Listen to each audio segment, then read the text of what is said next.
The lawyer episode. First thing let's do, we'll kill all the lawyers. That's right. This is a Something Venture podcast. My guest, this is Kent Lindstrom.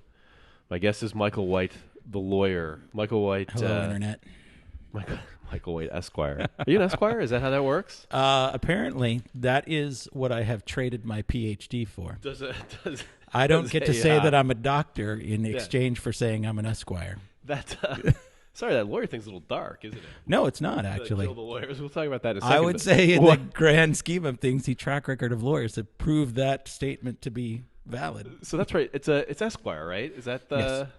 And do you have a horse? Is it the Esquire has a horse? I have no idea how that became a thing. Yeah. All I know is I'm a Juris Doctor. I'm thinking... Which means I'm a doctor of laws. That is... Oh, wow. I didn't realize that was a doctor degree. But we don't call ourselves doctor. We call ourselves Esquire for some reason. I don't know why that is. It's kind of a feat. It's not, actually. Actually, Esquire? No one does... Squires. I'm sorry. That's something else. No one does less. I'm thinking of a medieval kind of... No one does less to earn a title than lawyers. Yeah, you would go to school for 3 years. That's something. Well, that's all, though. That's literally There was something back when being a lawyer was cool.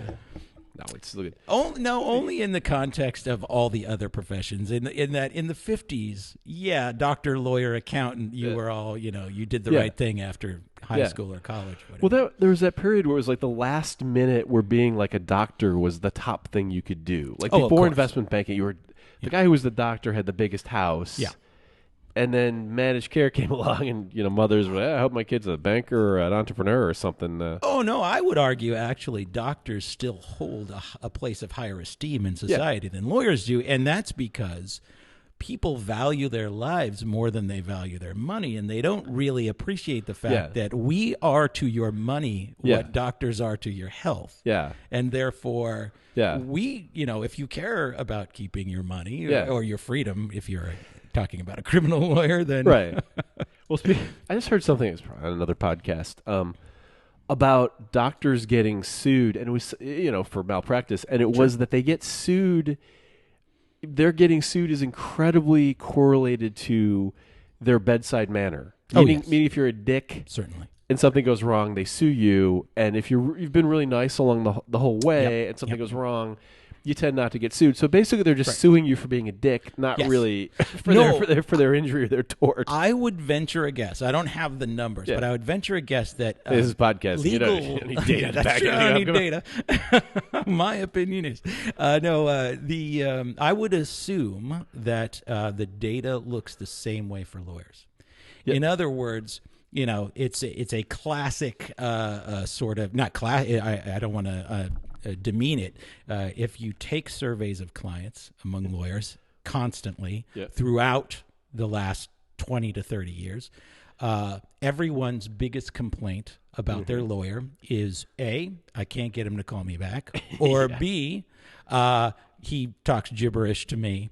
And doesn't really hear what I'm saying to him. In other words, it's that exact same thing where people will sue a doctor because he has a terrible bedside manner, where the nice guy who's got a good routine might commit the same error but not get sued for malpractice. I would venture to guess it's the exact same way with lawyers, that those who are more communicative with their clients, that do return the call, that do talk in plain English to their clients, probably have a lot more leeway when it comes to the malpractice claim, because I think that's a thing. Yeah, I think it's a thing that assholes get sued and non-assholes do not. Something works in this world. Exactly. So the conceit of this podcast was I listened to like a lot of good podcasts, and I listened to podcasts about Silicon Valley, and I just got bored. I was like, there's really interesting people in Silicon Valley who go on podcasts and they talk about, as near as I can figure it out, two things.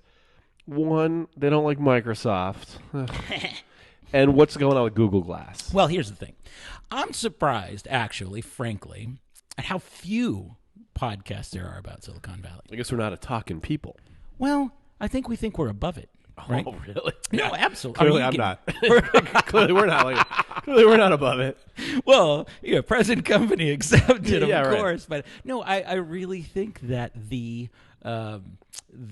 conceit in Silicon Valley is that podcasting has become an art for the masses, right? Right. It's it's teenagers in their basement doing podcasts about Justin Bieber and Britney Spears.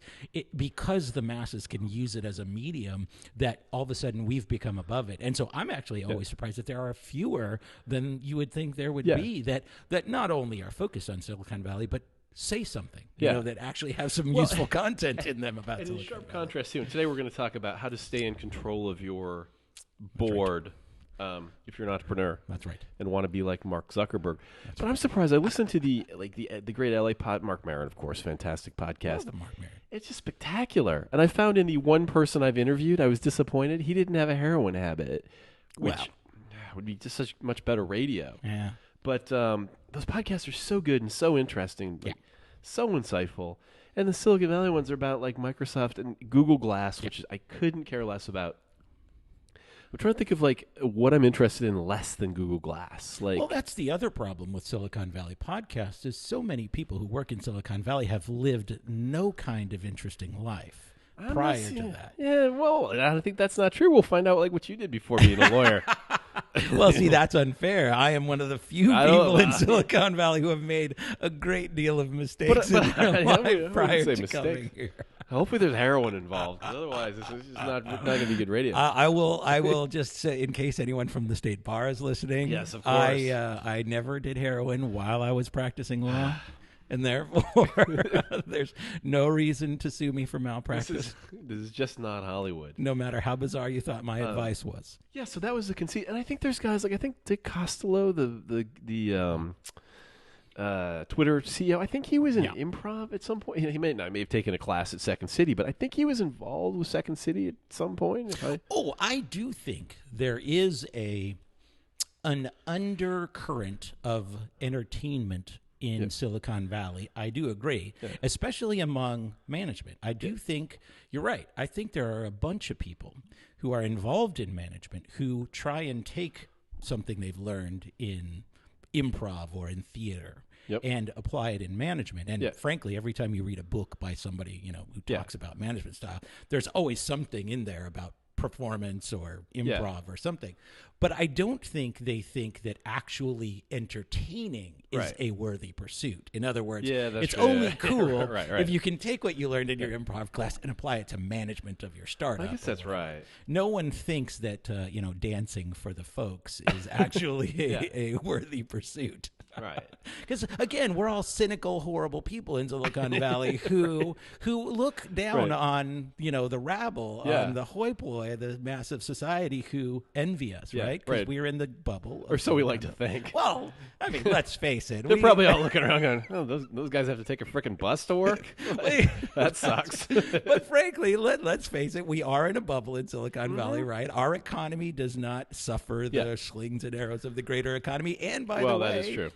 We create the economy for a lot of the rest of the country. Yeah. And so I think we do come upon everything, especially podcasting, by the way, as with a sort of elitist, look upon it. And therefore, if you, no offense, again, present company accepted, if you do a podcast in Silicon Valley about Silicon Valley, all of a sudden it's suspect. Yeah. You're suspect that's true. right away because... Yeah, no, I was talking to somebody, it was my boss, and he was like, "You're going to do a podcast, like, do you think you're funnier than Louis C.K.?" I'm like, no, I don't have to be funnier than him. I have to be funnier than, like... Look at the competition. like somebody local. I don't have to be funny. I was like, oh, no, God forbid I think I'm funnier than that guy.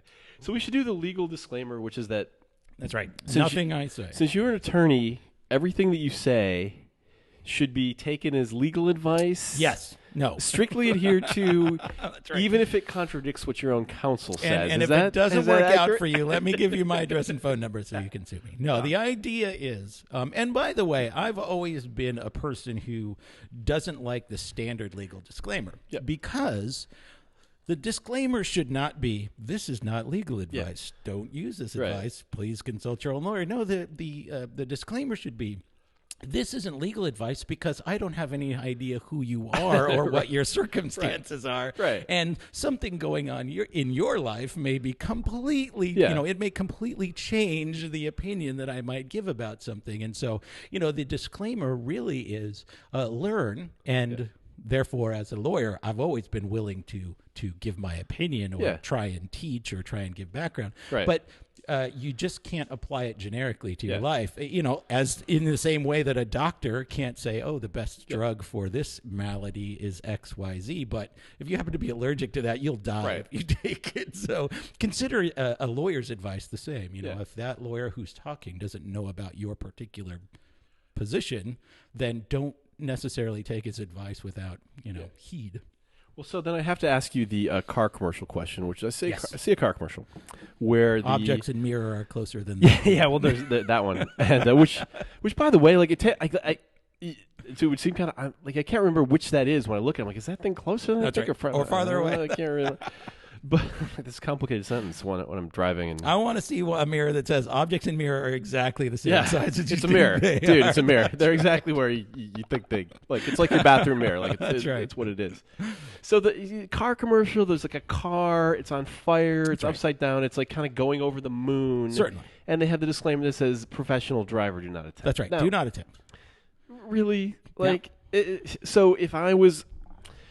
Some guy catches his car on fire, gets it flying over the moon, and but he's not good with the trigonometry, so the car goes flying off into That's right. space. Can he go to space court? Like, is this, like, what? That disclaimer seems fairly ridiculous. Well, there's two reasons for that. First of all, one of my professors in law school once said that every law that we have, not every, but most of the laws that we have, are, at the core of those laws are someone stupid doing something stupid. Right. And of course, there are variations in tax law or corporate law. It's someone greedy doing something greedy Right. or something wrong. But the idea is, as a lawyer, of course, I will defend to a certain extent the fact that most laws are created because someone stupid did something stupid, and therefore we had to Right. make a law against it.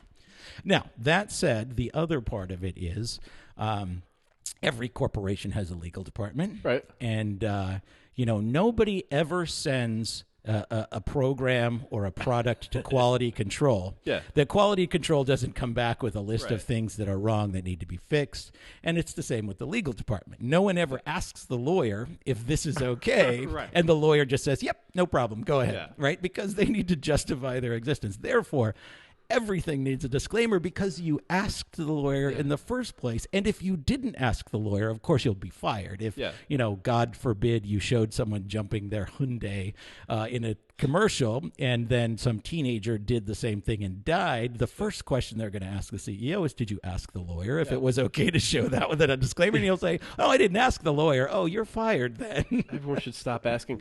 And the other one you see too is like a car, a BMW driving down like a winding highway road That's at right. 55 miles an hour. That's right. And it says professional driver.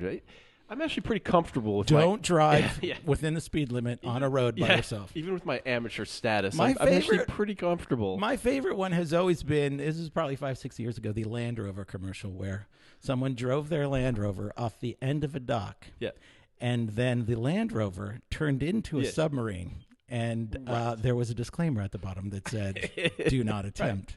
So don't try and turn your Land Rover into a submarine. Yeah. As if there was any question about they're- that. Again, though, laws that seem stupid are not stupid by themselves. There was someone stupid who did something stupid, and therefore we needed a law. Yeah, well, you'll see it on products where something says like, don't whatever, like stick this This bag icicle is in your not a eye. toy. You're like, wow, somebody gave that bag to their kid and said, knock yourself out. Literally. That's the thing. And by the way, there's tragedy here as well, because every plastic bag that says this bag is not a toy, a toddler is dead for that, right? I mean, Yeah. And the other bag is the Whole Foods bag, which mine it says recyclable on it. It says this bag is reusable. Every like bag Whole is Foods is telling you you're such a goddamn idiot that it didn't occur to you that you don't this single use bag. I was just going to throw it away. I couldn't put Goodwill stuff in there. I was like, wow, Whole Foods that mentality I don't understand. Wow. I would think that Whole Foods had more respect for their clientele than that. I'm always really offended by it, but apparently I don't know, they're also like, hey, that apple costs $8. How smart do they? Yeah. This bag will self-destruct in 5 seconds. So first, let's kill all the lawyers. Yes. So By the way, I'm not offended by "Let's Kill All the Lawyers." here's what it means. Because I looked it up because I thought that would be a clever name for the podcast. There you go. But kind of violent. And so now, in my defense, I looked it up because it's from Henry VI, and it's the butcher talking. There's a butcher in Henry VI. Spoiler alert. And but he's actually an anarchist. He's saying, I want to overthrow England, and the way we'll overthrow England is by killing all the lawyers first. Right. So it's actually a compliment to lawyers. No, it's because lawyers enforce laws. And by the way, in America, lawyers make all the laws as well. Yeah. So I Googled that, Yep. right? And so here's the part that should worry you, which is that, Google does the type ahead, right? So I type in like first, that. First, let's. Yeah, and then so kill all the pretty lawyers. early on, this is the first result. So you would Yes. think, what, first love, first lady? No, first let's kill all the lawyers seems to be a pretty widely Googled concept. No, and this is why I'm not offended by that, because there are, it's a PR problem, as we said earlier. People love their doctor but hate their lawyer. Yeah. But they're doing the same thing instead of protecting your life and protecting your property. Right. But also because there are too many high-profile lawyers who do bad things. Yeah. And also there's a certain amount of the ethic that, every lawyer in the world is an asshole except my lawyer. My lawyer's my a great guy. He's defending me. That's Yeah, right. he's looking out for my. But I have a feeling that if we lived in a society where everyone had a personal bodyguard, everyone's personal bodyguard would be an asshole except for my personal bodyguard. And that's really, that's why I don't have a problem with it, because no lawyer cares what the world thinks about him. Yeah. Lawyers only care what their clients think about them. Right. And that is a relationship that hasn't been affected by the PR problem with lawyers. And in other words, yeah, you're right. Since Shakespeare's time, we've been making fun of the fact that lawyers should be killed. What do you call 100 lawyers in a bus at the bottom of the ocean? That's a good start. Wow, this is rough stuff. You guys are the last class we can abuse. Yeah, absolutely, or maybe we can't. I don't know. Absolutely. But we don't have a problem with it because the public perception of lawyers has never been a problem for us personally, because everybody likes their lawyer. It's It's not you didn't know going in, too. Well, it's like when you tell John Boehner that 13% of the American public have a favorable approval rating of Congress, and he knows that doesn't matter for crap. It just matters whether the people in your district think that you're a good congressman and want to invite you back. Yeah. And that's just the way it is. Yeah. And so therefore, I actually participate in lawyer jokes. Oh, man. So at this point in the podcast, I was writing down my notes. Yes. And I think there was I was watching I don't know what the hell I was watching, like Palladia or something. Have you ever seen Jules Holland, by the way? Do you know who that guy is? What's it called? Later? Late Night. I do not know. That Louder? guy inspired me to go. Love Jules Holland. Love Really? that show. I don't get it. I don't get that show. Well, it's BBC, first of all, so you can't look at it and go, God. "Oh, well, how on earth did that ever survive on television?" Or It's how in the hell did they BBC. get the Foo Fighters to sit in a room with 5 other bands on? I don't know. Yeah, it is a very confusing setup, isn't it? Yeah. Now, but the idea is Jules Holland. Now, see, that's the other thing. In America, we don't understand who Jules Holland is, which is the original keyboardist for. I've lost their name now. Oh, so it's like that Daryl's Squeeze. House where it's the. Oh, really? Yeah, he was the original piano kidding. player for Squeeze. And there's then there's the Daryl's House, which is Daryl Hall of Daryl Hall and John Oates. I haven't. So seen he's that. got a thing where he's got people who come over to his house. Ah. And they hang out and they cook dinner and they play, and it's fabulous. He's fabulous too. There you go. But I saw a Paramore video, and so I wrote down Haley Lucky, and I think what I meant was those other She's two lucky guys. to be a No. pubescent young lady with a good rack. No. and What's her name? Her decent name's clothes. Haley. Haley Williams. Haley Williams. No, Lucky. The other two guys. Oh, Like well. that. Those two guys have the highest ratio of. This ain't about you, but you're still getting your name in a band. No, as a matter of fact, there are so many stories in music of, overly inflated egos run amok. Yeah. Of guys who are making good money behind a front man or woman who just didn't understand that they should keep their mouths shut and play and make a those lot guys. of money. I get the sense those guys might know. Yeah, well, that's the thing. I think that there are now a lot of those bands that are behind some like I said, nice Yeah. young looking, Yeah. young good killers. looking lady. Well, it's like the what's the Saturday Night Live sketch with the two other people in the Black Eyed Black Peas. Eyed Peas. Which I don't know their That names. was like exactly. There's Will I Am and Fergie, and then there are two other people in I that think band. it is an enlightened perspective that I'm sure Lana Del Rey has a band behind her, and we don't have any idea who they are, nor should we. Yeah. And those guys are probably okay with that. Yeah. Whereas, well, the Killers blew it, right? The Killer guitarist Brandon thinks he's Flowers. something. Well, Brandon Well, Flowers is something, but there is also the possibility that, as in every relationship in society, front men are probably assholes. Yeah, probably. And therefore, it's probably harder to do than just to say, I'm going to let my friend get all the attention. Yeah. It's, I'm going to let the biggest asshole in our band Yeah. get all the attention. That probably is a little harder to swallow. But still, Right. if you step back and look at the economic calculation, it's like, well, I could go back to playing on, college frat parties, Yeah. or I could just earn a super nice paycheck Yeah, I standing don't get behind it. Haley Williams. yeah. What's Oh, yeah, no, what's there to decide? I think those guys appreciate it. I'm just looking at that band. I'm like, they're just lucky that it's not Haley Williams in the Four Seasons or whatever the heck. Well, I think that's the conceit, right? Is not only are people deluded into thinking that they might be stars too, which is untrue. Yeah. But they also are deluded into the paranoia of, they're going to try and replace me. Right. Right. And that probably figures into, whatever irrational decision they make. Yeah. And what they should just be doing is saying yes, sir, more often. Yeah. And, collecting more paychecks. Yeah. So. It seems like a good gig. So I was going to ask you where lawyers fit into Silicon Valley, and I've used this metaphor of Hollywood, which is, and then I like the entrepreneurs are like the movie stars, and the studios like the VCs. I was like, what are the lawyers? I'm like, oh, the lawyers are probably like the freaking lawyers. The lawyers are the agents. There's no doubt about that. Because it's true. By the way, That's right. We don't have an agent concept in of Silicon course. Valley. Oh no, they're the agents. Yeah. Now, the idea is that like we talked about earlier, the societal view of lawyers does not apply to Silicon Valley necessarily, because lawyers do have a much different role here than they do in if you were in Akron, Ohio, there's probably I don't know 200,000 lawyers in that town, 100,000 maybe. Most of them are the type of lawyers you think about when you think about lawyers. They're litigators, public defenders, DAs, people who mostly go to court, or if they're business lawyers, they're the kind that represent the moms and the pops, mom and pop businesses. Right. In Silicon Valley, the lawyer's got a completely different role. By the way, that's the other reason that I've never been offended by the characterization of lawyers in society as a whole, is because we don't do that here in Silicon Valley. That's the funny thing is, the joke that I used to tell people coming out of law school was, I'm a lawyer, but if I'm at a cocktail party and somebody asks me, I'll tell them that I'm a registered sex offender. right.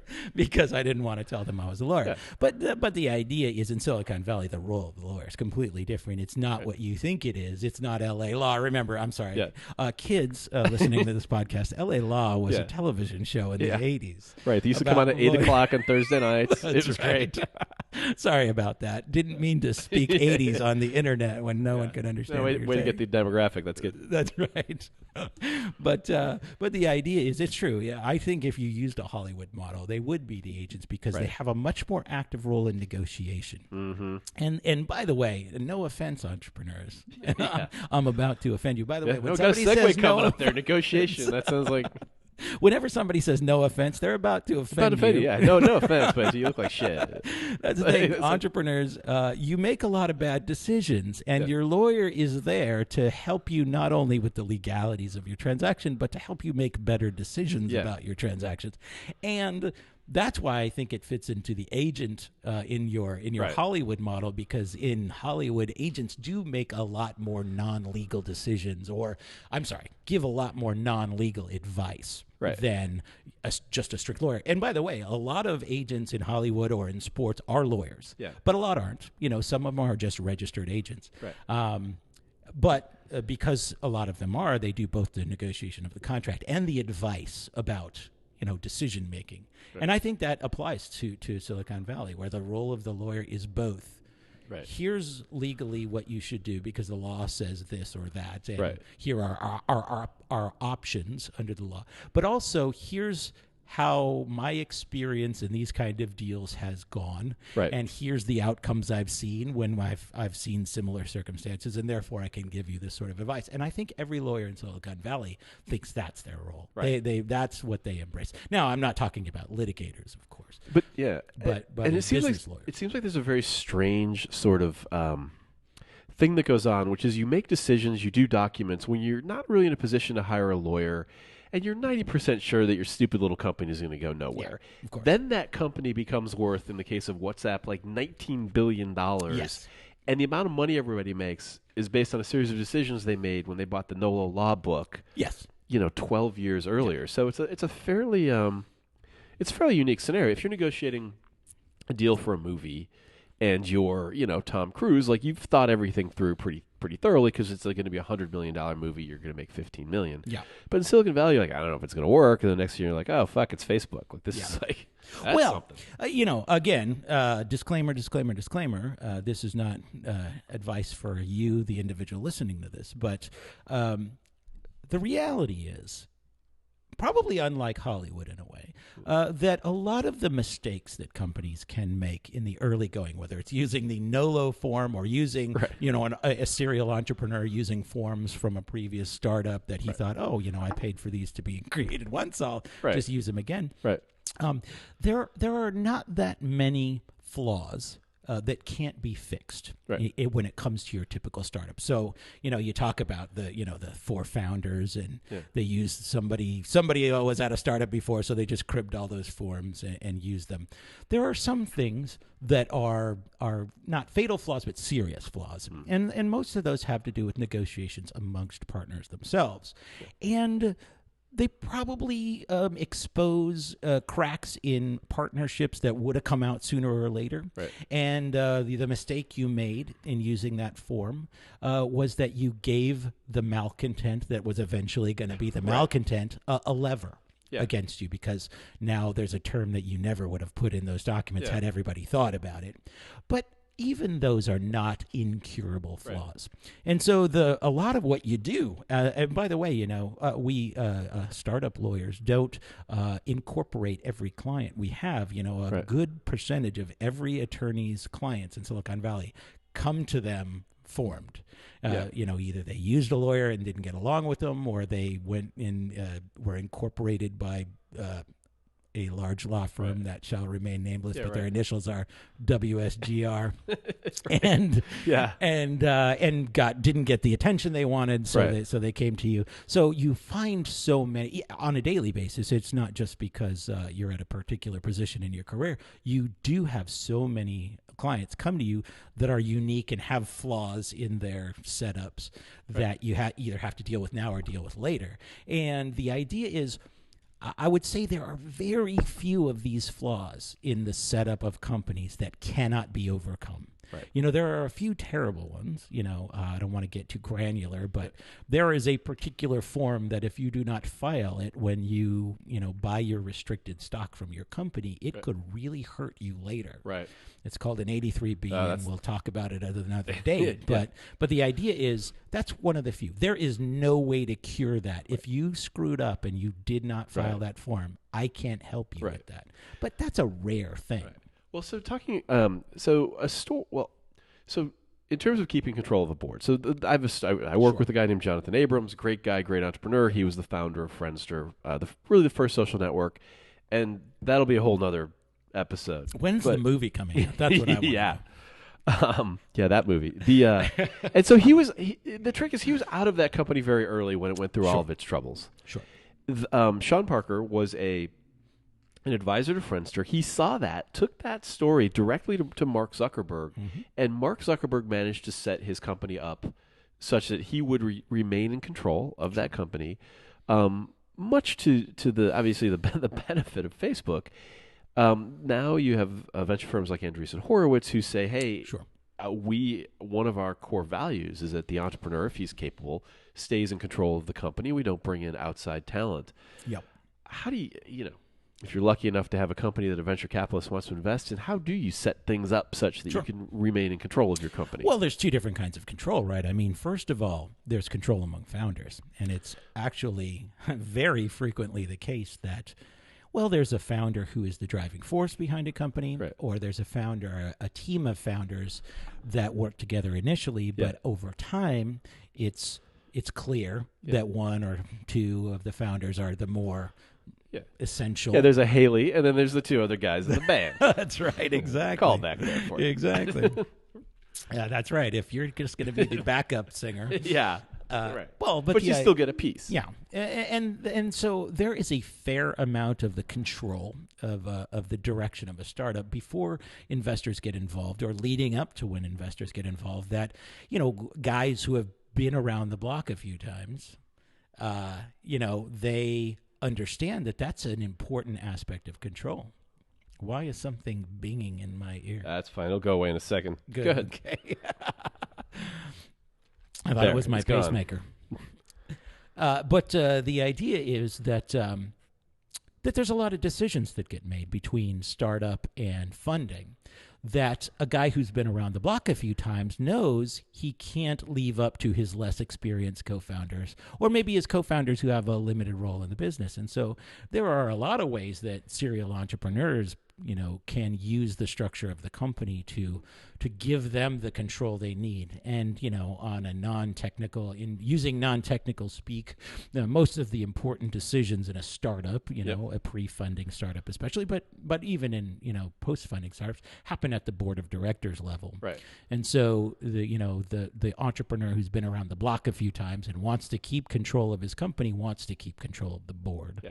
And so, the Mark Zuckerbergs of the world and others of that sort have a lot of tools to keep control, give their co-founders a percentage of the business, a percentage of the eventual liquidation value of a business, but keep the control of the decision-making to themselves. So I hadn't thought about that, because Mark Zuckerberg, I guess he kind of had what are their names, right? That's right.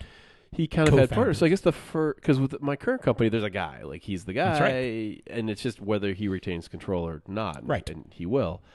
So I guess, so I guess first you have to figure out which of the founders is the guy who's going to retain control. Well, certainly. And first. It is the case that there are founders, that might be a single entrepreneur who is the driving force behind his business, and everybody else is a bit player and gets a small percentage, but truly a small percentage. Right. And they come and they go, and their roles are temporary, and their percentages are very small. Right. And in that case, the founder has no worries. He'll always have control of the majority of the common stock, which is the stock that the founders and employees get. Right. And therefore, he doesn't have to worry about a mechanism to keep him in control. It truly is when you have multiple people who are called founders. Right. But there's one who is the driving force, and the others who either might be new to the process or might be, again, no offense to our business-related folks out there, but you often have two founders come to you where one is a programmer or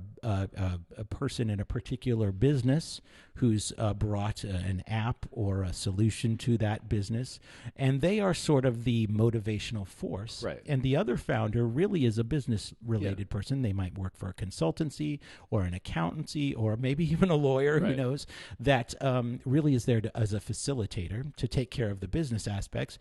And in those cases, by the way, those are probably the majority of cases where the founders come to me and they say, I am the motivational force behind this business. I want to keep control. That my partner, he's a great guy, but he's just crunching numbers or he's just, doing paperwork or whatever. Yeah. And that is truly where the grand decision-making power matters. In other words, are we going to hire somebody? Are we going to borrow money? Are we going to issue more stock to somebody? Sure. What are the terms of our venture round? You mean this is all at the board level? All happen at the board and so level. how does he retain control? So say you've sorted that stuff out, and I'm sure among founders that's not easy, but it is not. It's sorted out. That's right. How does he then? What does he or she do to retain control of the board? Control the common stock, control the preferred stock, or control some third mechanism, which is controlling how the board is voted on, et cetera? Well, if it's unquestionable that a particular founder is the motivating force behind the business. Yeah. Then, and it's Well, let's just say he pushed all the other kids off the hill. well, however he got there, he's when the I- guy. Now he's ready to do battle with the evil venture capitalist. When I say unquestioned, I mean unquestioned by his co-founders as well as anyone new that. Well, might say he's come into coerced the- them into That's right. agreeing that he should be the alpha dog. What I tell founders is the least invasive is always better. By the way, again, just to slightly get off track, most of the decisions you make as a founder in setting up your company have to do with a potential future investor that you haven't met yet. Yep. You don't know. Yeah. You don't know what kind of person they'll be or what they're going to ask for. You set your company up so that you hope that they won't find it unreasonable. Right. And so that's why we use typical systems and things. And so, as I tell founders who come to me with exactly this issue, which is how do I retain control of this business? That least invasive is always better. And so when it comes to, as we talked about earlier, the big decisions being at the board level, well, that's where you start. Right. And a very common structure is to say, well, yeah, I am the motivating force, and I'm going to have a third of the company, and my two rookie co-founders, they play their roles, but they're going to have a third also. But right.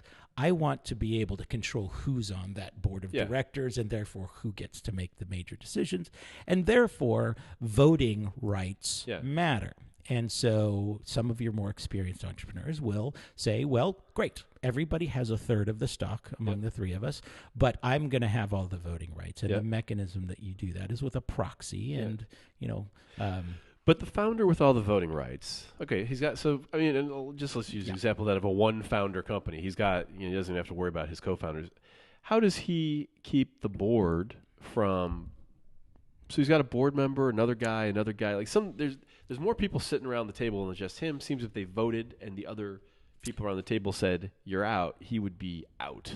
Well, that's the idea, is that so we break this up into two phases, the first phase being pre-funding. Yep. And amongst the founders, control of the board is really the last word in how you can maintain control of your startup. In other words, let's say there are three founders. There's a single motivating founder who has decided, I'm going to have all the voting rights for who's going to be on this board of directors.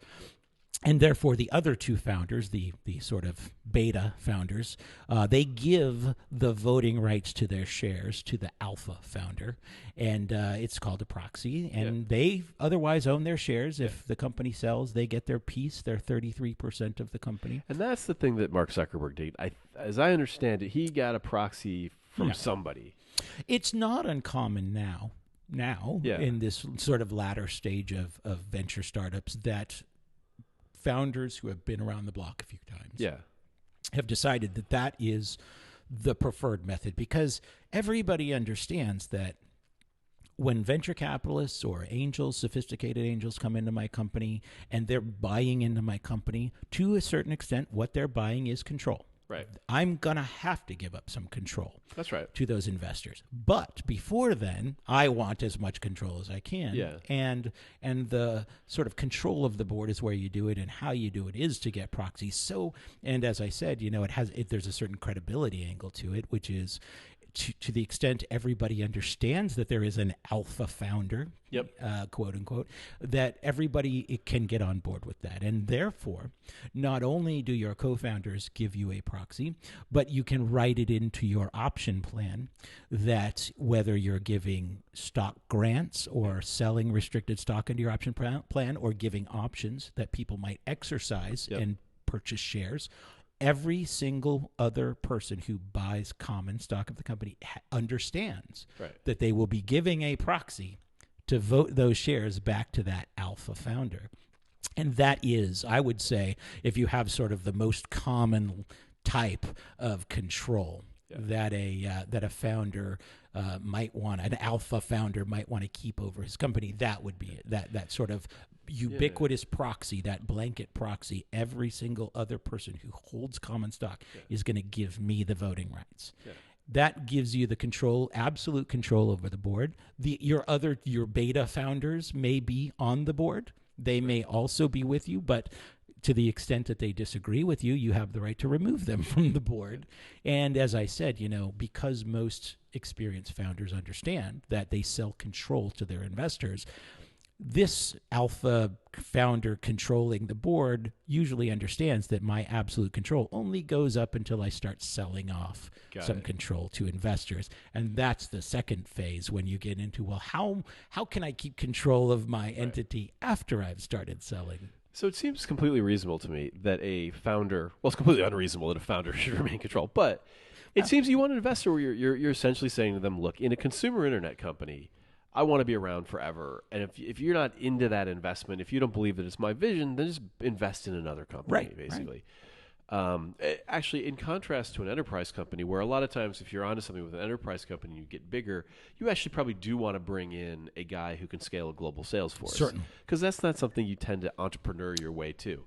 But in terms of, and we saw it at Friendster, and that'll be a whole other episode, but in terms of consumer internet companies, it seems having the main guy stick around, put in a chief operating officer like Facebook did, made a lot of sense. Right. Well, I'll tell you that, as I said, there's a phase two, which is, many entrepreneurs get to exactly the point that you just described where, well, I understand I'm the founder, I'm the motivating force, but there is going to be a time when there's going to have to be a professional CEO brought in. There's going to have to be other sort of driving forces, on the individual level. Well, or you can structure. Yeah, it doesn't have to be. I mean, I think Mark Zuckerberg is a great example where he is the CEO. Yeah. Chairman, I'm pretty sure, CEO, chairman, and Sheryl Sandberg is doing all the stuff that a CEO might do that he doesn't want to do. Right. So it's, even though he probably would not have scaled into becoming a real CEO immediately, he scaled his company into being something that he controls. Right. Everything that he cares about, which is the product and I'm sure the culture and the acquisitions. So that's actually sort of the next level. There are a lot of entrepreneurs who do see past that initial stage and say, I do still want to be the sort of not just evangelist, but guiding force of this company. Even if I do give up the CEO role or I give the role to a president who actually does all the things the CEO might do, I still want to be the person at the top that has this sort of a higher level guidance over the company. And most guys who have that sort of vision ahead of time do set their companies up slightly differently, and they set them up structurally a little differently. Instead of just having some artificial mechanism where all the other common shareholders give you their rights, they usually create a different series of stock for themselves that have what are called super voting rights, that mean that they will always be able to protect their own personal position. In other words, you might set it up like, well, we actually don't have one series of common stock for everyone but investors. We have two series of common stock, Class A and Class B common stock. And, my co-founders and every single other person who ever gets a share of common stock of this company gets Class B common stock. And I, the sort of overlord figure, get Class A common stock. And that has, 10 votes for every share of common stock.